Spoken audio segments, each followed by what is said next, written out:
there is one activity. There are two questions.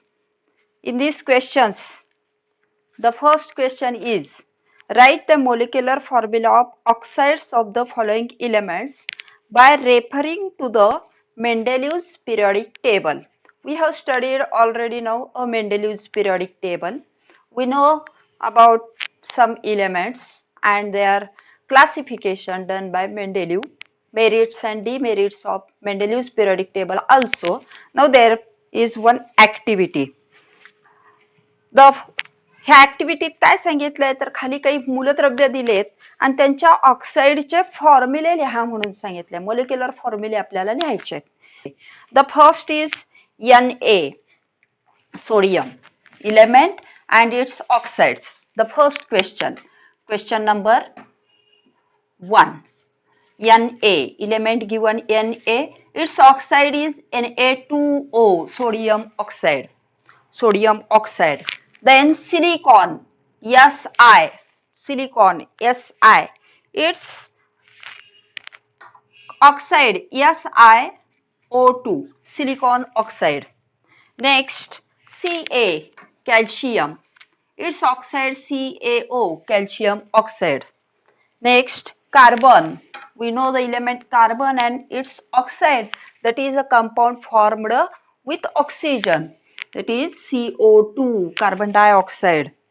Then Rb, rubidium, rubidium, rubidium, its chemical, its molecular formula of oxide Rb2O5, rubidium pentoxide. Next, phosphorus, P, phosphorus, its oxide, a molecular formula with oxide, it is P2O5, P2O5, phosphorus pentoxide, phosphorus pentoxide. Next, Ba, barium, barium. The molecular formula of its oxide BaO, barium oxide, barium oxide. Next, Sn, tin, tin म्हणजे कथील, its oxide SnO2, SnO2. Then again calcium, calcium इथं झालेलंच आहे CaO. This is the answer of first question. Sodium, sodium oxide, silicon, silicon dioxide, calcium, calcium oxide, carbon, carbon dioxide, rubidium, rubidium pentoxide, phosphorus, P2O5, phosphorus pentoxide, barium, barium oxide, tin, tin oxide. Now question number 2. Question number 2. The second question, write the molecular formulae of the compounds of the following elements with hydrogen by referring to the Mendeleev's periodic table. Hydrogen बरोबर जे compound तयार होतात त्याचा आपल्याला त्याचे molecular फॉर्म्युले आता लिहायचे आहेत. The elements are given. We are going to write the compounds with hydrogen. Now the first, carbon.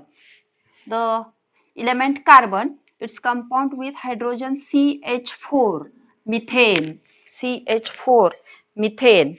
Then yes, sulfur, its compound with hydrogen is H2S, hydrogen sulfide, hydrogen sulfide. Next, Br, bromine, its compound with hydrogen is HBr, hydrogen bromide, hydrogen bromide. As, arsenic, its compound with hydrogen AsH3, याला नाव आर्साईन आहे, ARSINE, ह्या कंपाऊंडचं नाव आहे आर्साईन. जरी hydrogen बरोबरचं compound असलं तरी त्याचं नाव आहे आर्साईन.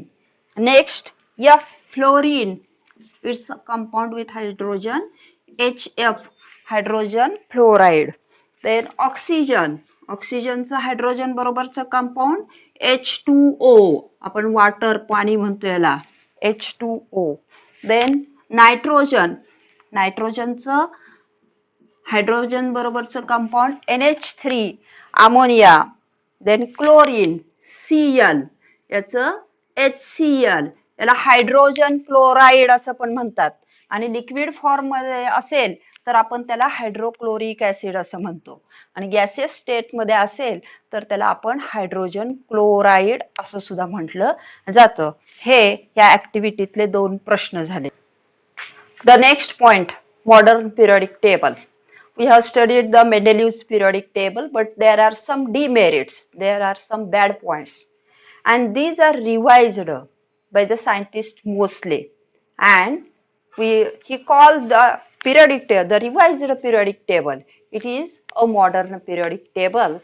The scientist Moseley, he studied the Mendeleev's periodic table again. He studied all the compounds of the elements, and he came to know that instead of atomic mass, the atomic number is the fundamental property of the elements. म्हणजे काय, तर मेंडेलिव्हनं periodic table मांडलं होतं, पण त्याच्यामध्ये काही त्रुटी होत्या. ह्या त्रुटी आपण मागच्या वेळी अभ्यासलेले आहेत की याच्यामध्ये कोबाल्ट आणि निकेलचं स्थान निश्चित नव्हतं, किंवा आयसोटोप्सच्या स्थानाविषयी संदिग्धता होती. त्याच्यानंतर 2 अणुवस्तुमानाच्या क्रमामध्ये निश्चित क्रम नव्हता. हायड्रोजनच्या स्थानाविषयी निश्चितता नव्हती. अशा काही त्रुटी होत्या. ह्या त्रुटींच्या अभ्यासासाठी मोसलेनं पुन्हा मेंडेलिव्हच्या पिरियडिक टेबलचा अभ्यास केला. मूलद्रव्यांच्या अनेक गुणधर्मांचा, त्यांच्या संयुगांचा अभ्यास केला आणि त्याच्या असं लक्षात आलं की अणुवस्तुमानाऐवजी अणुअंक हा मूलद्रव्याचा मूलभूत गुणधर्म आहे. मग अणुअंक म्हणजे काय, तर अणुअंक म्हणजे अणुमध्ये असणाऱ्या प्रोटॉनची संख्या. आणि आपल्याला मागच्या वर्षी आपण अणुचा अभ्यास केलेला आहे. जेवढे प्रोटॉन असतात तेवढेच इलेक्ट्रॉन असतात. Protons are positively charged, electrons are negatively charged. जेवढे प्रोटॉन असतात तेवढेच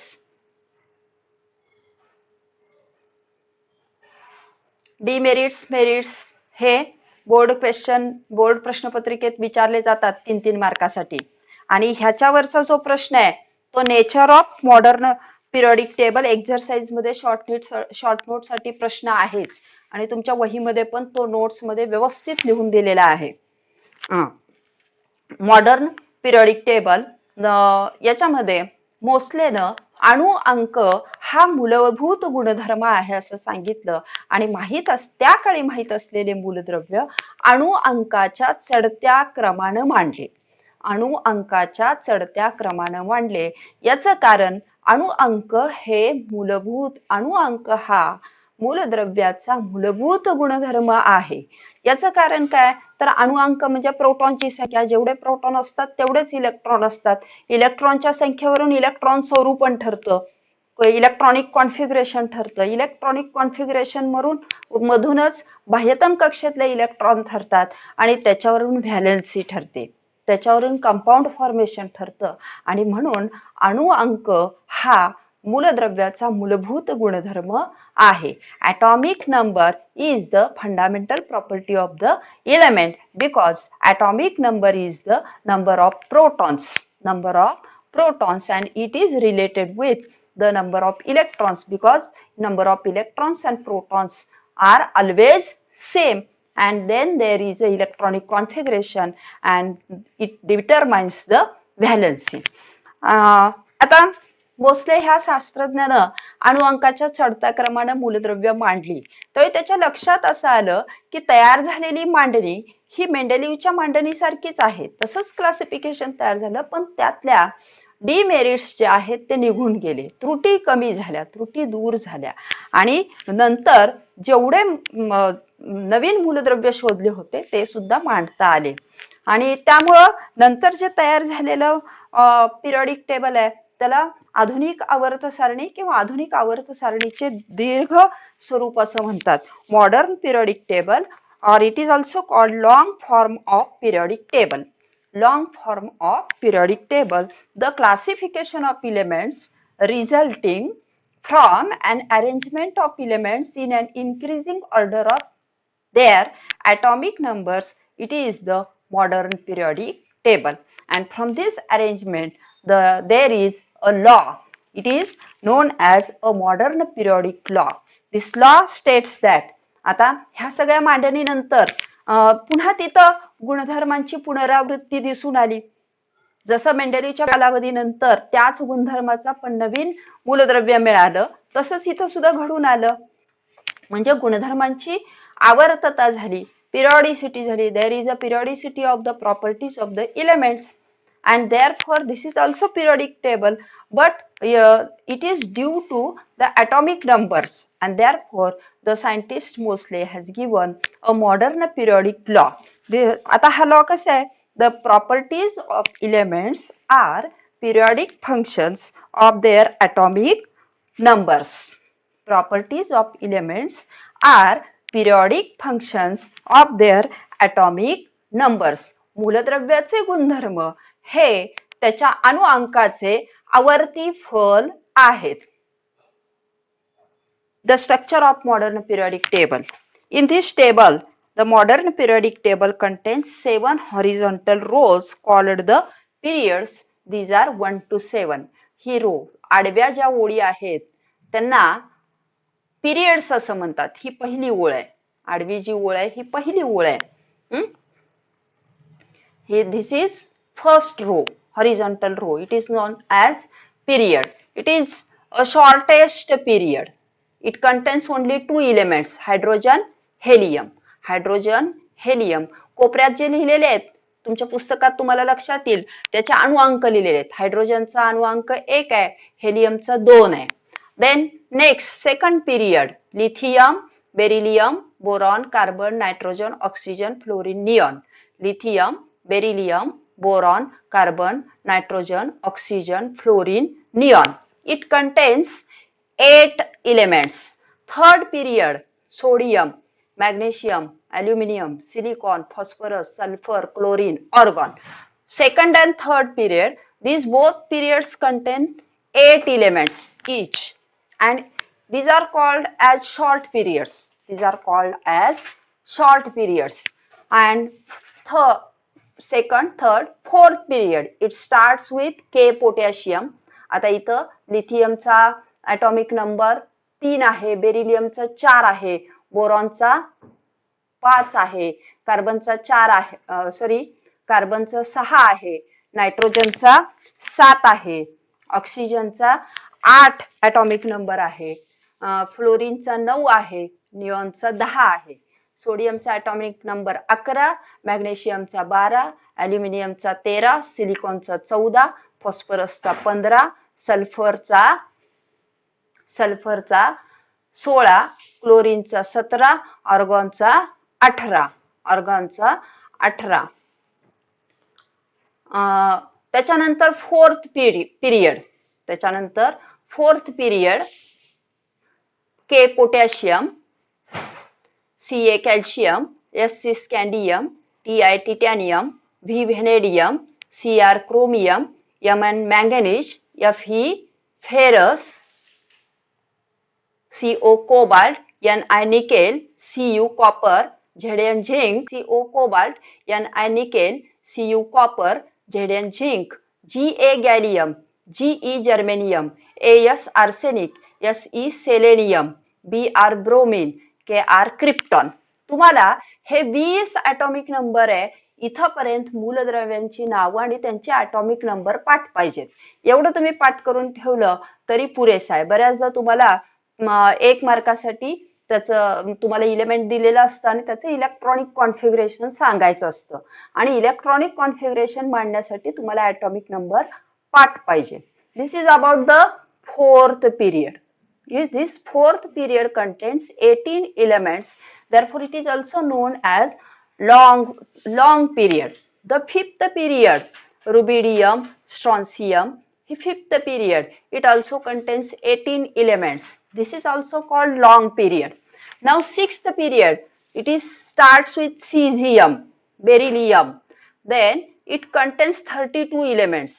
आता हे 32 elements कसे आहेत तो भाग मी तुम्हाला सांगणार आहे. यातले काही एलिमेंट्स हे खाली आवर्त सारणीच्या तळाशी आहेत, लॅन्थेनाइड सिरीज मध्ये आहेत. त्यामुळे ह्याला लॉंगेस्ट पिरियड असं म्हणतात, ह्याचा लॉंगेस्ट पिरियड असं म्हणतात. 32 एलिमेंट्स याच्यामध्ये आहेत. And 7th period it starts with francium. It contains incomplete period. आता याचं कारण काय, तर इथून पुढे जी काही मूलद्रव्य शोधली जातील त्यांच्या जागा या शेवटच्या पिरियड मध्ये इथून पुढे दिल्या जातील. त्यांची सोय ह्याच्यामध्ये करून ठेवलेली आहे. त्यामुळे हिला आवर्त अपूर्ण आवर्त असं म्हणतात. पिरियड म्हणजे आवर्त, तर अपूर्ण आवर्त असं ह्याला म्हटलं जातं. आता पुन्हा एकदा बघा. There are 7 horizontal rows. These are called the periods. The first period contain hydrogen, helium. Second, lithium, beryllium, boron, carbon, nitrogen, oxygen, fluorine, neon. Third period starts with sodium, sodium, magnesium, aluminium, silicon, phosphorus, sulfur, chlorine, argon. Fourth period starts with potassium, potassium, calcium, scandium, titanium, vanadium, chromium, manganese, ferrous, cobalt, nickel, copper, zinc, gallium, germanium, arsenic, cesium, bromine, krypton. And fifth period starts with rubidium, sixth starts with cesium, and seventh starts with francium. फ्रान्सियम मध्ये सुद्धा हा आवर्त सारणीच्या तळाशी असलेली ही शेवटची जी ओळ आहे तिला ऍक्टिनाइड सेरीज असं म्हणतात.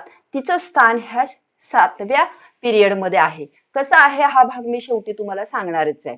Now the next point, that is the groups of the period. There are 18 groups. The vertical columns in the modern periodic table, the vertical columns in the modern periodic table, they are called the groups. The first group, it contains hydrogen, lithium,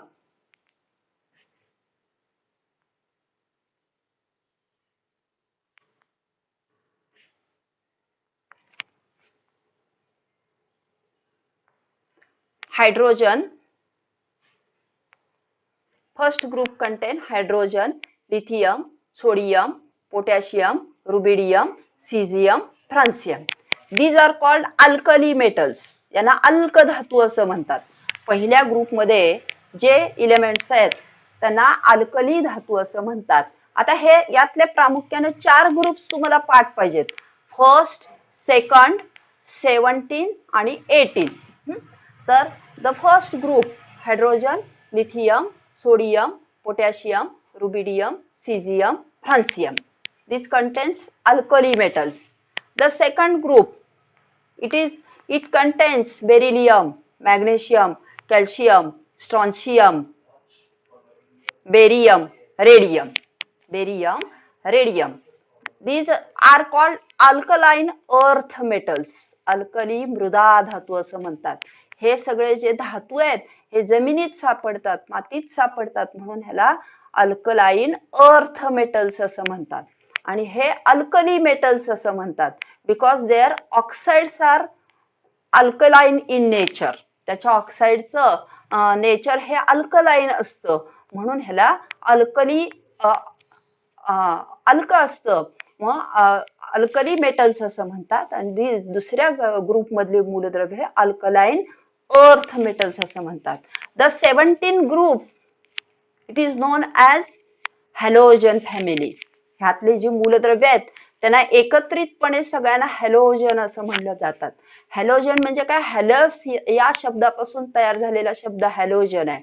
they are salt forming metal, salt forming non metals, salt forming elements आहेत. यांच्यापासून क्षार तयार होतात म्हणून ह्यांना halogen असं म्हणतात. यांच्यापासून क्षार तयार होतात, सॉल्ट फॉर्मिंग एलिमेंट्स आहेत म्हणून यांना हॅलोजन म्हणतात. याच्यामध्ये कुठले कुठले आहेत हे halogen, fluorine, chlorine, bromine, iodine, astatine, एवढ्यांना हॅलोजन गटातली मूलद्रव्य असं म्हटलं जातं. ग्रुप नंबर 17 आहे. त्याच्यानंतर ग्रुप नंबर 18 याला झिरो ग्रुप असं पण म्हणतात. The group number 18 is also called zero group because all these elements has valency 0. Because these elements has valency 0, therefore they are called zero group elements. आता याच्यामध्ये helium, neon, argon, krypton, xenon, radon. आता हा 118वं हे OG लिहिलेलं मूलद्रव्य आहे. ह्याचा नंतर शोध लागलेला आहे आणि त्याचं नाव सुद्धा नंतर दिलं गेलेलं आहे. तर आपण हे helium, neon, अर्गॉन, krypton, xenon, radon यांना नोबल गॅसेस असं पण म्हणतात. They are called noble gases because their valency is 0. 18th group it is called 0 group. त्यातली मूलद्रव्यांची नावं पाठ पाहिजेत. त्यांची व्हॅलेन्सी 0 आहे, त्यामुळे ते इतर कुठल्याही मूलद्रव्यांशी त्यांची रासायनिक अभिक्रिया होत नाही आणि म्हणून ह्यांना निष्क्रिय वायू, राजवायू किंवा उदासीन वायू असं म्हणतात. These are called inert gases. These are called noble gases. Now the next point. There are two rows below to this modern periodic table. These are called the lanthanide series and actinide series. Lanthanide series and actinide series. ह्या आवर्त सारणीच्या तळाशी दोन ज्या ओळी आहेत त्यांना लॅन्थेनाइड श्रेणीतील मूलद्रव्य किंवा ऍक्टिनाइड श्रेणीतील मूलद्रव्य असं म्हणतात. आता आपण पिरियड मध्ये पाहिलं first period, second, third, fourth, fifth, sixth. Now in sixth period मध्ये बघा आता सीझियम, बेरिलियम आणि त्यानंतर 57 अणुअंक आहे. इथं 56 आहे, 55, 56 आणि इथं ह्या चौकोनामध्ये लिहिलेलं आहे 57 ते 71 अणुअंक लिहिलेला आहे. 57 ते 71 अणुअंकाची जी मूलद्रव्य आहेत ही 14 मूलद्रव्य एकाच स्थानाला आहेत, ती तिथं मावू शकत नाहीत आणि त्यामुळे त्यांना इथं आवर्त सारणीच्या तळाशी स्थान दिलेलं आहे. लॅन्थेनियम सोबत ही मूलद्रव्य आहेत म्हणून ह्यांना लॅन्थेनाइड श्रेणीतील एलिमेंट्स असं म्हणलं जातं. This is a group period number 6. Group number 3, there are 14 elements with lanthanum from atomic number 57 to atomic number 71 up to lutetium, Lu lutetium. The group number 3 and period number 6, it contains 14 elements with lanthanum from lanthanum to lutetium. These are called lanthanide series or lanthanide series elements. All these are metals. Now the next actinide series elements. Now in period number 7 and group number 3, again there is a position.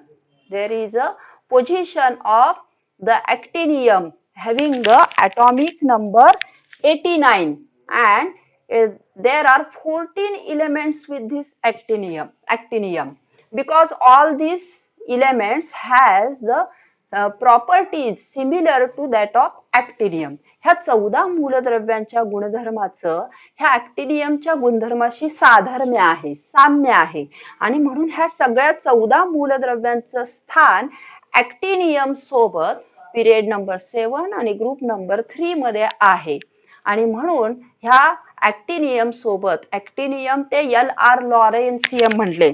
लॉरेन्सियम atomic number 103 ऍक्टिनियम सोबत असणाऱ्या ह्या 103 अणुअंक 89 पासून 103 पर्यंत या 14 मूलद्रव्यांचं स्थान ऍक्टिनियम सोबत हा period number 7 आणि ग्रुप नंबर 3 मध्ये आहे म्हणून ह्या मूलद्रव्यांना ऍक्टिनाइड सेरीज एलिमेंट्स असं म्हणतात.